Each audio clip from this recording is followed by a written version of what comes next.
Hey, average disciples, welcome to the Average Disciple podcast, where each episode is an opportunity to better understand how we live our lives on purpose with intention as disciples of Jesus, not really measuring our lives by perfection, but instead in how we grow in his truth and love. The Average Disciple podcast is a personal endeavor of me, Brian Weaver, recorded, produced, and it's shared by me, but all too important, it grows through you as average disciples, sharing this podcast with your friends, your family members, your communities, wherever you see fit. So please don't ever hesitate to share an episode of the Average Disciple podcast with anybody that you think would be encouraged by it. You can like and follow the Average Disciple podcast on Facebook, on Instagram, and YouTube using the handle at the Average Disciple. And this season 3, we've been uploading video episodes on YouTube. So if you prefer to watch and listen, you can catch them there. Audio episodes will still be available on Spotify, iTunes, and other podcast platforms. But today I'm excited to talk to somebody who has mentored and shepherded me from a distance for sure. Dave Ferguson, he's the lead pastor and author and a speaker, and he works with an organization called Exponential, which really talks about making a difference and a kingdom impact through multiplication for churches and church leaders. So today we get to have a conversation with Dave about what it means to be a hero maker as an average disciple. So with that, Dave, why don't you introduce yourself to the audience? Yeah, thanks for having me, Brian. Absolutely. I think you kind of set me up. Yeah, I'm a lead pastor at a church in Chicago, community Christian church that we planted back in the day, and I'm still here. We have locations both in the city and the suburbs and in prisons. Wow. So that's fun that we get to do all that. Yeah. I also am the lead visionary for NewThing, and so we plant churches through NewThing. We're in close to 40 countries right now. Wow.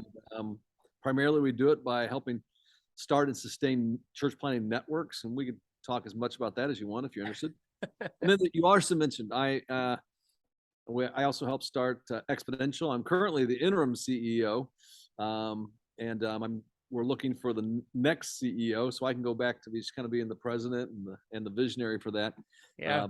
I'm kind of wearing a few hats these days, but loving all of them. Excellent. Well, and as I know from reading your stuff, and as I've experienced even in my own ministry, you can't do that alone, and so you have to build up those people around you. So that goes right into what I wanted to discuss with you on the podcast today. So if you could, for people who've never heard the language, they've never participated in exponential stuff or whatever the case may be, can you define what a hero maker actually is? Yeah, I think a hero maker is someone who looks at other people and he sees the possibilities in them, do even heroic things, and does everything they possibly can to help them achieve that. Yeah. And I think for me, and probably for a lot of our listeners, I think the best example we have, and I think is Jesus. And I think when you think about Jesus' leadership style, and you think about him saying, was it John 14:12, saying to this small band of kind of ragtag working class dudes, Yeah. you're going to do even greater things than me. Yeah. I mean, he said that, and then he spent the next 3 years helping them see that in themselves. And with that small group of followers, I mean, he started a movement that now is in the billions. Yeah. And so I think that's what a hero maker is. Excellent. Well, I appreciate you bringing some of that out. And so, for even greater clarity and better understanding as you talk about hero maker, and as we'll get into some of the questions a little bit later than this, there is this aspect of leadership development, of building up and equipping. But for you, what's the big difference between hero making and then, your traditional mindset of a leadership pipeline or leadership development, or is there really a difference for you? Yeah. I think, let me say a few things that come to mind. One is I think there is a difference. And I think the difference is, I think when you decide to be a hero maker, you really are, you have almost a movement in mind. Where leadership development is kind of about this next leader you're developing. And it may be about filling an org chart. It might be about filling a volunteer list that I got to find these people, and it Yeah. can be just about that. Well, I think when you become a hero maker, it genuinely isn't about you. It isn't even about your organization, but it's about what's best for that person, the kingdom, and how do we create a movement. Does that Yeah. make sense? Yeah, absolutely. Absolutely. And we could talk more about that, but I think that's what you see in Jesus. Yeah. Yeah. But now let me throw another wrinkle at you though. Yeah, go for it. Um, while it is bigger picture about that than just leadership development, I think one of the subtle things that I guess I wouldn't want your listeners to miss is that I think what we've done with Hero Maker is it introduces some new language Mm-hmm. that is a lot about leadership development or even discipleship at a leadership level. Yeah. And here's why I think new language can sometimes be very, very helpful. Because when we talk about discipleship, most people think, oh, I already know what that means. Mm-hmm. We talk about leadership development. Most people are like, oh, yeah, I've read a book on that. I went to a course on that, been there, done that. Yeah. We talk about being a hero maker. All of a sudden, they go, what's that? Yeah. What does that mean? How do you do that? And it was a friend of mine, Oystein Yerme. He's the lead pastor at Salt Church in Bergen, Norway. Brilliant hero maker himself. Yeah. He said this: said whoever owns the language Mm-hmm. owns the paradigm, and whoever Yeah. owns the paradigm owns the future. And Yep. see, when we first start talking, and you say, "Yeah, well, explain what a hero maker is," I have a hunch if people haven't been exposed to that, they kind of lean in a little bit different than if you said, "Oh, what does leadership development mean?" Everybody thinks they know that, and Right. so they're on to the next thing. And Right. I think what Hero Maker does, it gives us an opportunity to talk about how do we develop kingdom-minded leaders, Mm-hmm. but in a different kind of way. Yeah. So I could have said, "Oh yeah, it's pretty much the same thing," because there are Right. some things that it is very similar, but the language itself, I think, gives you a way of redefining it. Because candidly, like discipleship, most people think discipleship, oh, that's about, oh, I take this class, I take this course, I Right. download this content in my brain, now I'm a disciple. Yep. Okay. Right. And you don't get a chance to even have the conversation. Yeah. Leadership development. Oh, I read the John Maxwell book and I do his 21 things. Now I'm done. Yeah. I exactly. became a leader, right? Yeah. Yeah. I think by introducing this new language, it really does give us a chance to actually introduce, and this is what I'm passionate about, a movemental form to leadership development that has the greater kingdom in mind and not Yeah. just your organization or whatever slots you're trying to fill. Well, and I think that's huge for me. And that, as we were kind of talking before I hit record, I came across your stuff 5 or 6 years ago in my ministry. And for me, that was a pivotal moment in how hero making was different than leadership development, in the sense that, um, for me, hero making is really what Paul is actually calling church leaders to in Ephesians 4, right? Equipping the saints for the work of the ministry. And I've always kind of heard that in the context of, the ministry being what the local congregation is doing, what the local church is doing.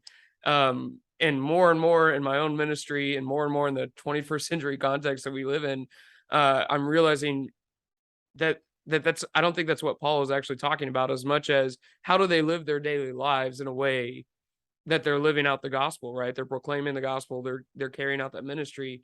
For me, that's where that hero making concept really comes in. Is, guys, I'm not training you to fill a spot in a certain ministry or volunteering or whatever, right? I'm trying to raise you up to teach you and equip you to be this gospel presence in somebody's life. Yeah. And so that I really appreciate that you flesh that out a little bit, and what the difference actually is And between leadership development and hero making. there's a big difference. And I'll tell you what, here, I'm Yeah. going to put you on this. I know it's your podcast. I'm going to put you Go on for this it. line. Okay. And I want to hear, I'll tell a story or two, and then I'll give you time to think. I want to hear you Okay. tell a story of when you took a hero making posture with somebody Mm. versus leadership development. Mm-hmm. So Okay. I'll give you a couple.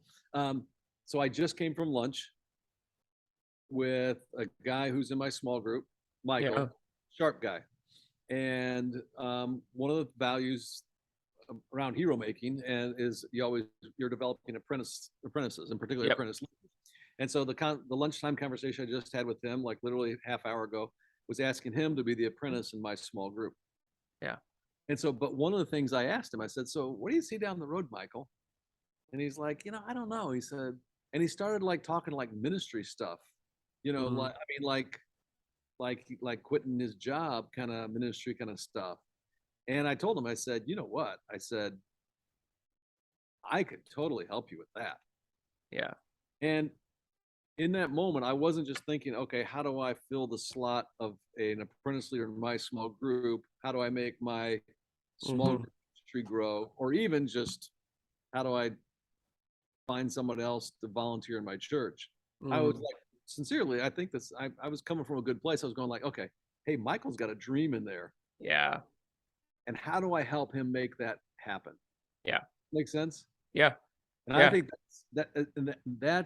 that's a big, I think, change. All right, now it's your turn. Yeah.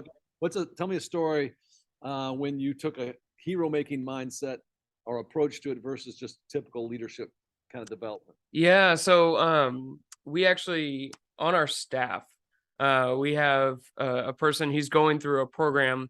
And so we're a Lutheran Church Missouri Synod Church. Okay. So we have our two seminaries. One of them's in St. Louis, Missouri, and they created a distance learning program called Specific Ministry Pastor. And so we have a staff member who, when I was interviewing for the job, told me like, "Hey, I want to be in church ministry." And he was part time. He was like 10 hours, kind of thing. He said, I want to be in church ministry. I feel really strongly. I feel called to pastoral ministry. Da da da." Well, when I got here, we pretty much had a full staff. It wasn't really a choice. And then we had a staff member leave. He has went and served another congregation, which opened this gap for pastoral ministry. I mean, honestly, pastoral ministry that needed to take place, our care ministry. And a lot of people immediately thought I was just going to fill with that one space. But the real work was the 6 months from I started in January of 2021 to, June of 2021 when we presented to the congregation this opportunity, was really meeting with the staff member and talking. So what are your passions? Like, Hmm. why do you want to be in ministry? What are you excited about? And this person is extremely gifted in teaching, extremely gifted in presentation, comes from a fine arts background, so he has all of that piece to it. And so for me, the opportunity was actually to raise him up in front of the congregation, not to fill a one-to-one position, but to actually go, no, this is his giftedness. And while we don't get to fill this one-to-one position, while we still have this gap here, we actually get to build up this kingdom leader who's now making an impact in our families, in our community. And as he's continuing to grow, as he's getting to preach, he's getting to have different conversations with people, that now the next step in his journey is, okay, so how does that expand beyond even peace itself, beyond our congregation itself? How do you use that passion, that giftedness? And he said, hey man, I really, like, what if I'm not at peace the rest of my life? Because that's part of this program, is this individual's supposed to serve. I said, hey, we get to benefit from your heart and your passion in ministry while God has you here. God will figure out the rest of that.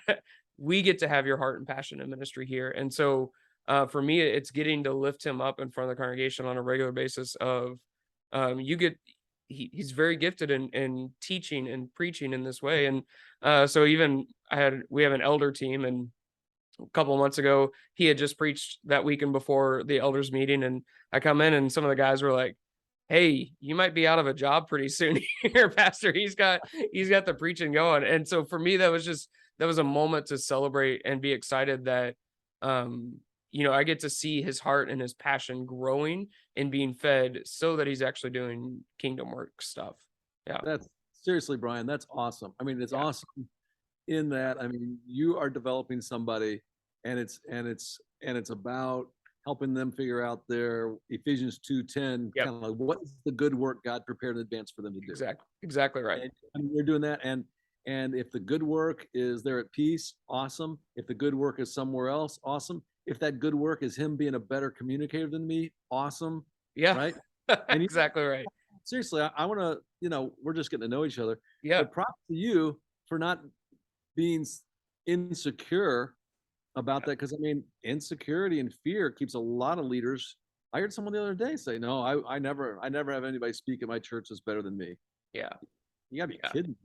I know. And that again, I attribute a lot to, what I've experienced with um Exponential and your work in that group, and just that reality.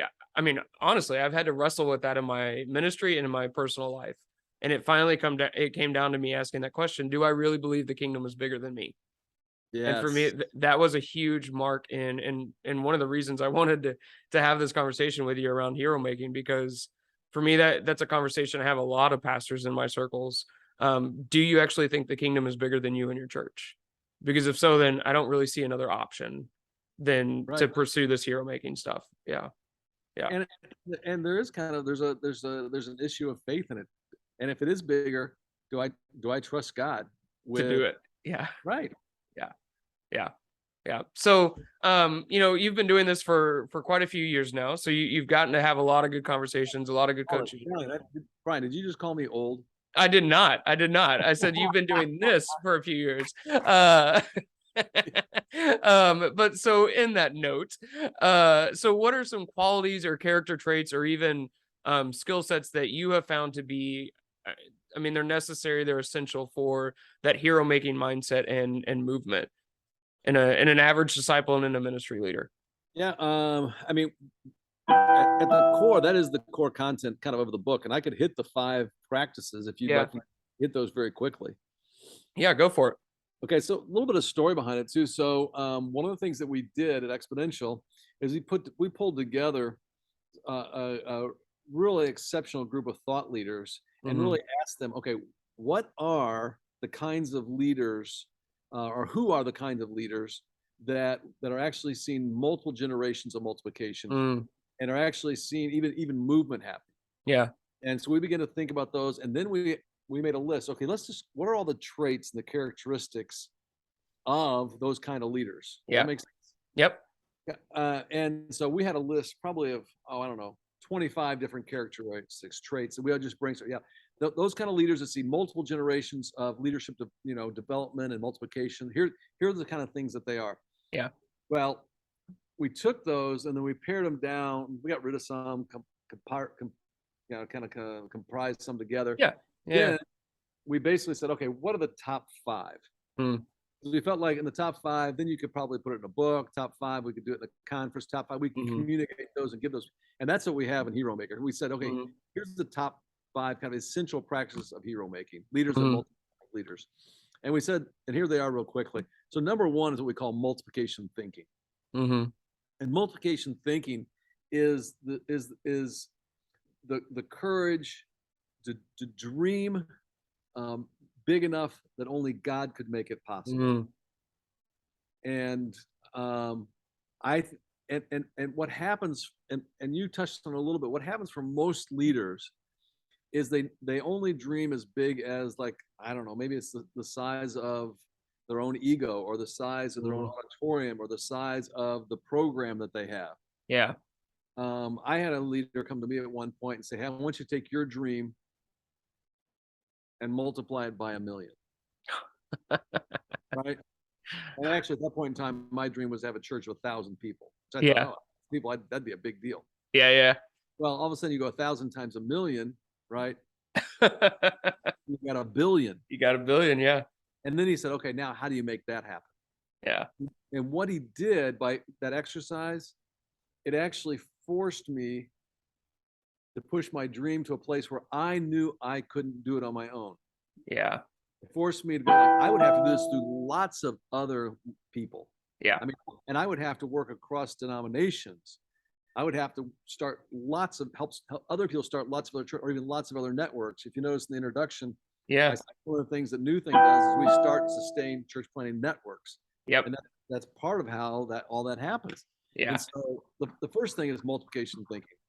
And I heard someone say this once. I think it was Pastor Oscar Muru from Nairobi Chapel. He said, if you don't have a dream that makes you dependent on God, you need to get a bigger dream. Yeah. And that's the first one. The second one is then permission giving. And Okay. permission giving is kind of what was the guy on your staff team? What was his name? William. William. It's kind of what you did with William. You had what we call an IC&U conversation, Mm-hmm. and that you gave him permission to do something that maybe he only dreamed. Yep. And you're continuing to do that. And so we talk about the IC&U, the four most important letters of the alphabet. Yeah. IC&U. And I would encourage everybody listening in, I mean, have those conversations with people. And those are game-changing, life-changing conversations. Yeah. When you say, you know what, like I just did at lunch, I said, hey, Michael, I see in you someone who'd be a great apprentice leader. And then we can create community for people, help people find their way back to God. And then he even dreamed bigger than me. So I started talking about other things he could do and said, oh, yeah, I see that in you. Wow. And that's part of what you do as a hero maker. Yeah. And you got to be truthful about it. You're not lying to them. Right. But if you do see it, you say it out loud. Yeah. The third one is then disciple multiplying. So you have this big dream. You tell people, hey, I see this in you. Mm-hmm. And what you have to do is you really do at kind of at a leadership level. Okay. You're discipling those people. Yeah. And, one of the things we discovered in writing the book I wrote with Warren Bird, he did a little homework. We went through the Gospels and found out that 73% of Jesus' time in the Gospels spent with just a few people, like the 12. Yeah. Versus like 27% was spent with the crowd. Yeah. So about almost a 3-to-1 ratio was with the few versus the many. Yeah. So what we have to do too is not get so enamored with the crowd, the Sunday event, but how do we spend a disproportional amount of our time with just a few that we're going to really invest in and help them do great things? Well, as you talk about that clarification of discipling too, is it's not like I have a set curriculum that we have to check the box on. It's the conversations, the relationship that goes with that. Yeah. Yeah. I met with at lunch today too. I said, hey, you know what? Let's figure out, and I said, let's figure out our relational rhythms. We're gonna need to constantly be connected, because we connect, we're gonna figure this out together. Yeah. And that's what Jesus did. Yep. I mean, I don't think we have any curriculum that he necessarily went through. No. They did life together. Yeah. So multiplication thinking, permission giving, disciple multiplying. So you start hanging out with these folks, you had the IC&U conversation because you got this dream. And then the fourth one is what we call gift activating. And this is the place where you at some point, and maybe this will happen, your friend's Michael, you said? William. Yeah. My friend Michael, your friend is. Yeah. So William, at some point, I mean, there may be a day where you get a chance to, imagine this, where you get to be a part of a commissioning or ordination, where you lay your hands on him, you say, all right, you go. Yeah. I'm so proud of you. You go. Yeah. And that's the thing too, with a hero maker versus leadership development. The hero maker, you're not just training someone to be your associate or your assistant. Yeah. Or your perpetual right-hand man. No, you are doing everything you can to help them become all that God meant for them to be. Yep. And then what you do is you fully activate their gift. And part of that is commission and sending out. And then the last one is the fifth one after you get through. So you got multiplication thinking, permission giving, disciple multiplying, gift activating. And the fifth one is what we call kingdom building, which is kind of how you keep score. And I can tell you developed this mindset, Brian, and good for you. And what you keep score is not how many people are coming to my thing, right? How many people am I sending out to do God's thing? Yeah. So if you're a youth pastor, I mean, it's not just like how many kids are going to my student ministry, but how many students am I mobilizing, or how many more student ministries am I starting? Yeah. Or if you're a lead pastor, it's not just like what's my attendance, but like how many other churches am I able to start, and how many leadership residents am I able to develop and send them out, or how many other people am I sending out to do mission work? And you keep scoring a different kind of way. It's a kingdom scoreboard instead of just a church kind of scoreboard. Yeah. Well, that's I had a conversation pretty early last year, so my first year of ministry here, and it was, what are the 10 things that I want to see whenever I leave? Peace, whenever that is, God, death, retirement, or God calls me away, wherever it is. And I had to start with, I don't see me leaving anytime soon. Like there's that reality. But I said one of the top things is that we've sent 5 kingdom leaders, and We've planted, 4 churches because Peace has had a history of church planting, and kind of paused for a while, so we need to resurrect that again. But and then the last one was that like Peace is actually ready for its next missional leader, and that was just hard for people to kind of wrap their minds around. And so we had a good conversation around it, but I said the reason I need y'all to think that is I'm not the end all be all of Peace. I hope that it exists after me. I hope it exists after you. So we need to be, as we're doing all of this, are we doing it in a way that it's preparing for the next generation of people, that next opportunity, that next kingdom wave, and constantly growing through that. And so now every now and then I kind of get razzed about that, but it just that concept of getting us to realize it's bigger than our ministry right now. It's bigger than our present reality. It is, and it's longer than our generation, right? Yeah. The church has been in existence for 2,000 years. It's clearly going to go past us because Jesus said the gates of hell can't overcome it. So unless he returns today or tomorrow, it's going to extend past us. So how do we keep pushing that edge? I think you're absolutely right. I mean, one of the ways that I talk about this too is I'll kind of remind people, we don't have any, as best as I can tell, we don't have any of the New Testament churches still with us. Yep. They started this whole thing. Yep. And there was a season, but now they've died. And Yep. so even for Peace or the church I lead, Community Christian, Yep. I don't have any aspirations trying to kill this thing. Right. But the truth is, right, I think we have to, and this is the word this is what I'm hearing you say. We have to focus on legacy and not longevity. Yeah. And legacy is thinking in terms of the next generation, whether it's at Peace or 10 other churches. Yeah. That's what we're investing in. The legacy of what we're doing, not just how long can we keep Peace alive? Right. And that's been a problem with a lot of churches in the West. Yeah, it is. So this podcast is for, I call it the Average Disciple podcast. So it's for the mom and dad, the husband and wife trying to raise kids, trying to work. They know they're supposed to be doing things as disciples of Jesus, but they're struggling with that because life is overwhelming. So as you think about that audience, how does the phrasing and the motivation and the ideology of hero making, how does that apply to the average disciple, and what encouragement would you give to those people? I would probably go back to one of the things we kind of briefly touched on. Yeah. Make it your goal. I'm going to say, this might be a stretch. But we'll say, make it your goal on a daily basis to have one ICNU conversation. Yeah. I mean, do you have kids, Brian? We do. So we have an 8-year-old son and then a 6-year-old daughter, and then we have twin girls that are 4. Okay, that's awesome.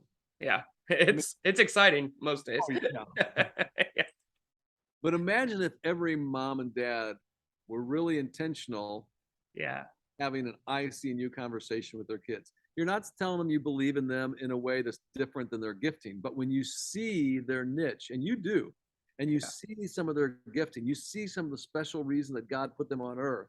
Yeah. And you identify that, you affirm that, and you create a preferable future for them. I see this in you.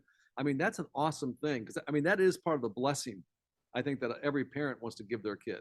Yeah. And so, I mean, that can happen in the home on a consistent basis. But think about if you took that to work too. Yeah. Where, I mean, I'm so much of management ends up being, kind of catching people doing things wrong. When instead you've heard I think it was the Ken Blanchard phrase, catch them doing it right. Yeah. And that's what I see in you conversation is, how do you catch them doing it right? And then, because I know for most people, when they get praise like that, you want to repeat that behavior over and over and over again. Right. It's human nature. Yeah. And so, I mean, if there was one simple kind of takeaway for the average disciple, I'd say, what if every day you said, you know what, I want to try to have an ICNU conversation with somebody today. It might be someone in my home, might be someone in my neighborhood, might be somebody at church, maybe it's somebody at work. It could be in a phone. I make a phone call to have it. I send a text to have it. I actually have a conversation. I send an email. I respond to an email because in that kind of a way. I that kind of encouragement and that kind of hero making can change kind of the culture of family, the culture at work, the culture of a church. Yeah. I think it's that powerful. Wow. I anecdotally, my son was, when we moved to Houston, he was about 18, 19 months, somewhere around there. And we were playing on we took him to the park so he could play on the playground. And there were some older kids, they were like 6 or 7, so they were a little, a bit older from an 18-month-old for sure. But he's kind of running around. And then my wife and I, Victoria, realized Elijah was actually leading them in the play. Mhm. Like he was leading the group, and these are 6 or 7 year old kids being led by an 18-month-old. And I kind of looked at Victoria and I kind of joked. I was like, listen, kid clearly has leadership capacity. So he's either going to be like this tremendous kingdom minded leader, or he's going to lead a cult. So, it's kind of up to us to like, how do we handle that? And she's like, Brian, I'm like, hey, I'm serious. I'm just telling you what I see. But like anecdotally, that's always been a piece of my relationship with him. And so even like how we talk about how he interacts with his sisters, because he's a fantastic big brother. But I mean, they're sisters, they know what buttons to push. And so sometimes I even have that conversation with him, Elijah, is this how a leader would handle this situation? Like, what does that look like? Well, Dad, I'm only 8. I'm like, yeah, but God's gifted you in a certain way. And so you have the opportunity to use that or Yeah. abuse it. And so what you say, that those I see in you, anecdotally, I've experienced that actually works in those conversations. Yeah. Yeah. So that's pretty powerful. Yeah. So I do have some ministry leaders that listen to the podcast as well. So what encouragement would you give to those ministry leaders that maybe this is the first time they've heard it? Or maybe they've kind of been wrestling, like, I have to do leadership differently. What would you say to those individuals? If I was going to give them a challenge, Yeah. Mm-hmm. well, and this is not, hopefully this doesn't sound self-serving. I do think they'd probably benefit from reading the book. Yeah, So I would check agree. it out. Yeah. But if I was going to give them just one challenge, I would say, who is your apprentice?